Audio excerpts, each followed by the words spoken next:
I'm living now not too far away. Actually, I'm living in St. Joseph's in Wofford. So I'm sort of a neighbor. That's where I've been living the last of my 66th move or whatever it is. The Saginaw News keeps track of them. On the 10th anniversary of his death, Bishop Ken Untener is still fondly remembered as the traveling 4th Bishop of Saginaw.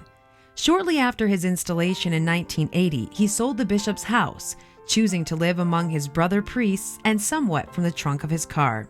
He moved nearly 70 times before his death in 2004. He just liked to be with people, and he connected with the staff, and he connected with all the people in the parishes, and everybody that he was talking to thought that he was their best friend. Over and over and over again, the celebrant says, we, us, our. This is something that we do together. The faithful knew him for his pastoral style, his love for teaching, and hockey. He was as fierce a competitor as you will ever find.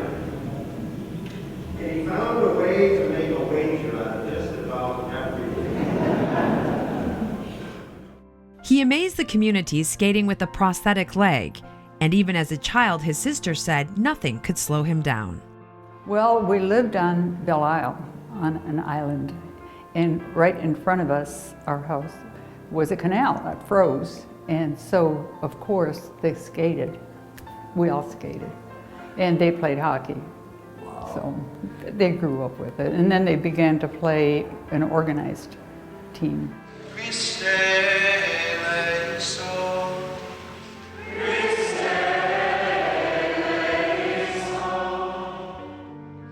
Bishop Ken served the Diocese of Saginaw for 24 years before losing a battle with leukemia. In the waters of baptism, Kenneth died with Christ. Bishop Untener will long be remembered for his creativity as a writer and a speaker. And throughout the United States, his books on preaching and celebrating the liturgy are both extremely popular, and who of us here has not taken advantage of the little booklets for Advent, Lent, and Easter? Bishop Ken's legacy lives on through little books. First released in 2000, today more than 3.5 million copies are sold each year worldwide.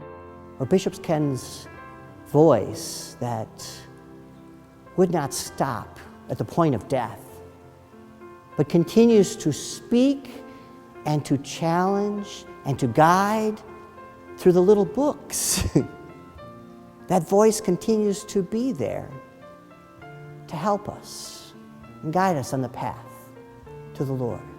And that guidance is still felt by priests like Father Andy Booms, who was in seminary when Bishop Ken died. His passing was like the loss of a father.